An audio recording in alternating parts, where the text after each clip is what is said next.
to another episode of Savage Kitchen. Guys, it's been a long time. Jordan, I just got back from a long trip in Carolina and I have not been able to put anything out, and I'm excited to finally get a new video out for you guys, and this thing is gonna be banging delicious. And I am doing this in the Ninja Foodi, and I am so excited. I've been thinking about this all day. Think about this all freaking day. I cannot wait for this. This is a chili rubbed chicken breast with a chimichurri sauce. Whoo-wee. My stomach just rumbled. I'm getting hungry. I mean, look at that. Look at that. Look at that. Now, this recipe is in the book that comes with the Ninja Foodi, but I am changing some things up a little bit to make it mine a little bit. I'm just sort of experimenting, playing around to see if I can't do something a little better than this. But look at that. That looks so damn good. Hopefully mine looks better. Hopefully mine looks better. I don't know. We'll see. Anyway, guys, let's get cooking. All right, guys. So this is a perfect, super easy chicken recipe. Now I am using the Ninja Foodi here. This is a recipe that came in the Ninja Foodi book.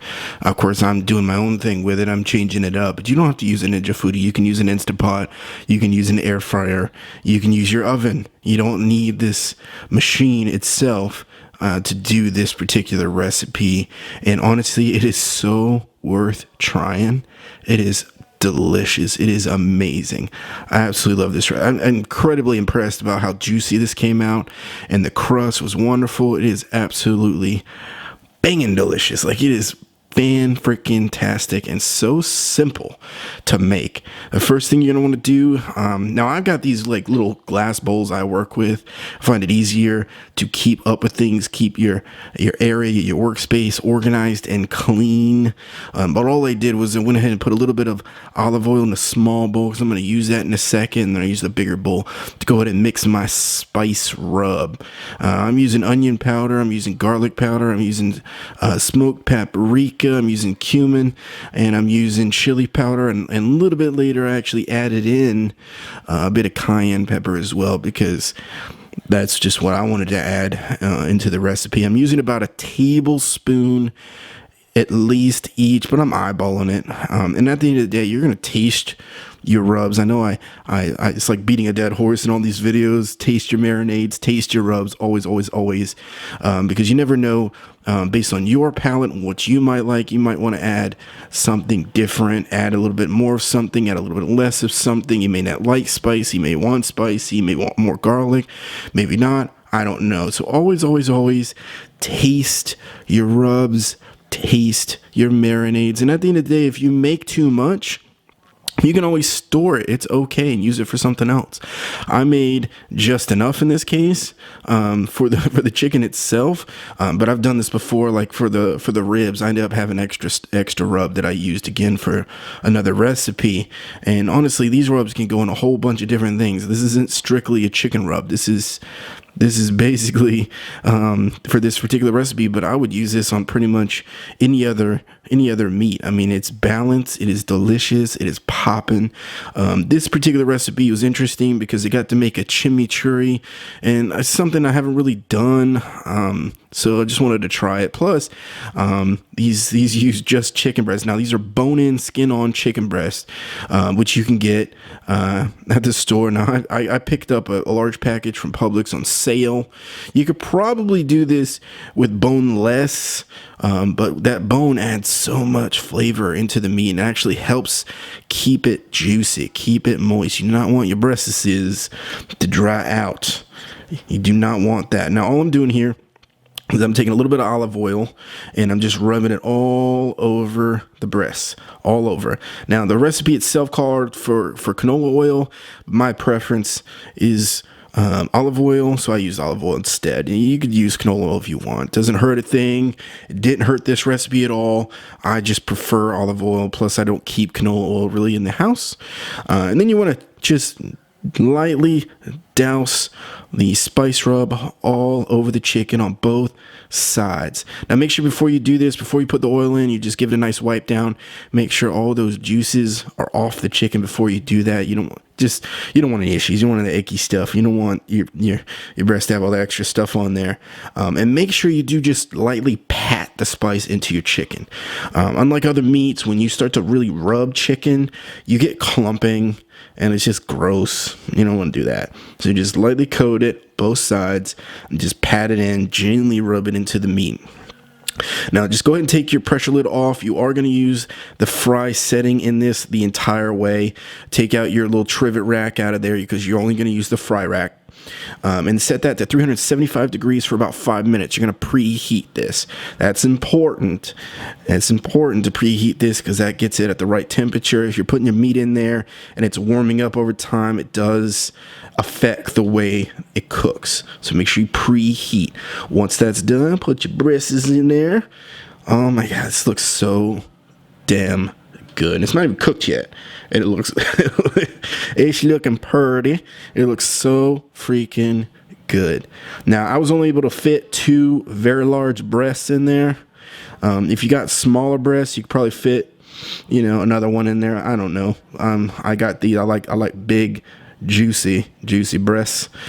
So I got some big ones, and I was only able to fit 2 in there. This recipe itself calls for 2 anyway, so it works out. Now set that to 375 again. Set it for 35 minutes on the crisper on the air fryer setting, and let it go. Let it ride. And there you go. That's it for the chicken. We'll check that in a second. Now the chimichurri, fairly straightforward. If you got a food processor, this is a little bit easier. For me, I wanted it to be a little bit rustic, so I just cut up my onion. I used about 1/4 of an onion, just about 1/4 of an onion, and I left it sort of big because I wanted those chunky, crunchy bits of onion in there. If you want to mince it down, you're welcome to. If you want to use shallots instead of onion, you're welcome to. I chose to use a white onion because that's what I had on hand. Used about 1/4 of it and just chopped it. And I got a bag of these already done up cloves, which made my life easier. Instead of mincing it up, I went ahead and used my garlic crusher because I think that's just going to release so much more flavor. It's a little bit sort of a pain to do, but it's really, really good. You can also buy the minced stuff. You can mince it up yourself. It's really up to you. Just do what you want. I just happen to have a garlic crusher, and I just wanted to use it. Now, this is fresh parsley. All I did was fold it up, give it a twist, making sure not to overwork it or bruise it, and then just chop it up. Finely chop it. Now, again, you can mince it up finely if you want, but again, I wanted this to be a little bit more rustic, so I kept it a little bit bigger. Now, this is fresh oregano, semi-dried fresh oregano. So all I did was go ahead and pull off the leaves. I kept the leaves whole. I didn't cut them up. I just kept the leaves whole and put a bunch of those leaves in there. Now you can use cilantro instead of the oregano. It's really up to you. There's a couple different ways to do a chimichurri. I found tons of different recipes. I chose parsley and oregano for my herbs, but you can add cilantro. You can change it up. Doesn't really matter. Once you do it in there, add a little bit of salt. Nothing crazy, just a little bit of salt to bring out all those flavors. And then I added 1 fresh jalapeno. You can use poblano, you can use jalapeno. You don't even have to put chilies in there if you don't want to. You use whatever you want. It's per your taste. I just used 1 onion. You can also leave the seeds in there if you want a little bit hotter. I took most of the seeds out and just gave it a nice chop. Nice mince. Again, I'm keeping it rustic. About 1 whole lemon in terms of juice. I have these little bottles of juice, so I just used a bunch of it. I don't know. I just eyeballed it. And as far as the oil is concerned, I used about 1/4 cup per, and just eyeball it again. Just put some in there, stir it up. Put some in there, stir it up, give it a taste. Once it's where you like it, you're good.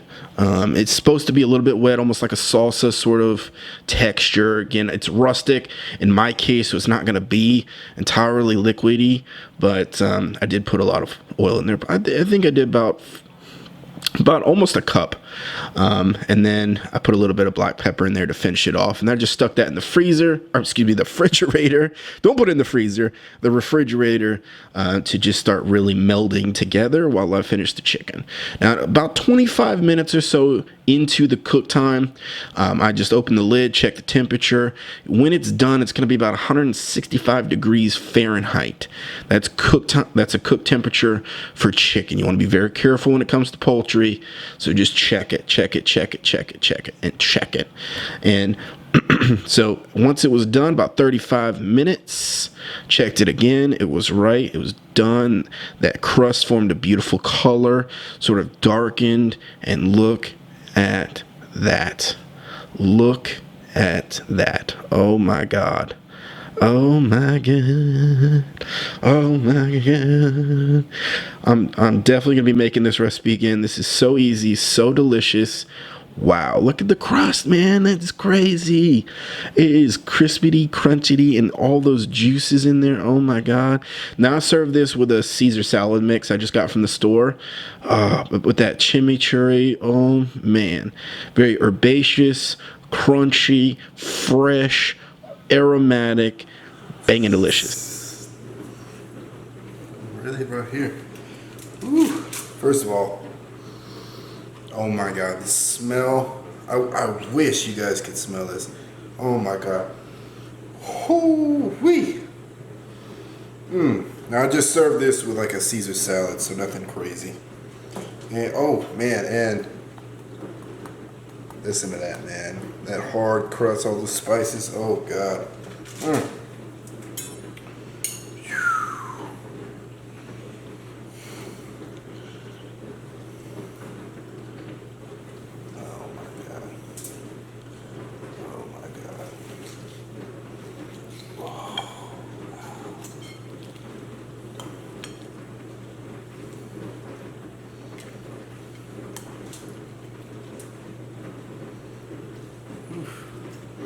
First of all, look at how crazy freaking juicy that is. Oh my God.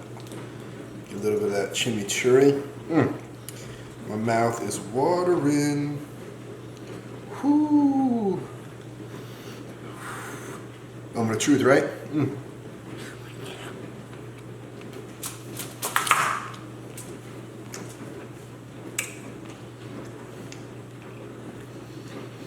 Oh my God, guys. I love it when stuff freaking comes together, man. The spices on that crust, wow. Combine that with the fragrance and just the aromas, the fresh herbs, the crunch of the onions, the garlic. Oh my God, and man, that is incredibly freaking juicy. Guys, Ninja Foodi, man. I love this machine. I love this machine. Wow. I don't even want to share. I don't even want to share. But I'm going to share. I'm going to share with Joe. I don't want to. Oh my God. All right. Holy. Boom. All right, guys. That is it for the video. I hope you enjoyed it. There's so many more coming your way. We're doing so many things on this particular channel. I cannot wait for you to see it. And this channel is growing like crazy. It's on fire right now, and I'm so happy about that, to finally get this channel up and running. Guys, if you're interested in any UJOY merchandise, you can go to UJOYBrothers.com. You can also check out our Teespring. There's tons of stuff on there if you'd rather go to Teespring. In fact, it's on the main channel. Urban Ghost Urban Exploration down at the bottom in the trail bar. There's all that stuff is on there. You can check it out from there as well. If you're interested in a cameo, we'll be more than happy to do one for you. It's just a personalized shout out at your request. You can check us out on Cameo.com, or you can download the application to your smartphone and do that as well. Anyway, guys, as always, comment, like, subscribe. Let me know what you're thinking about the videos and all the new content.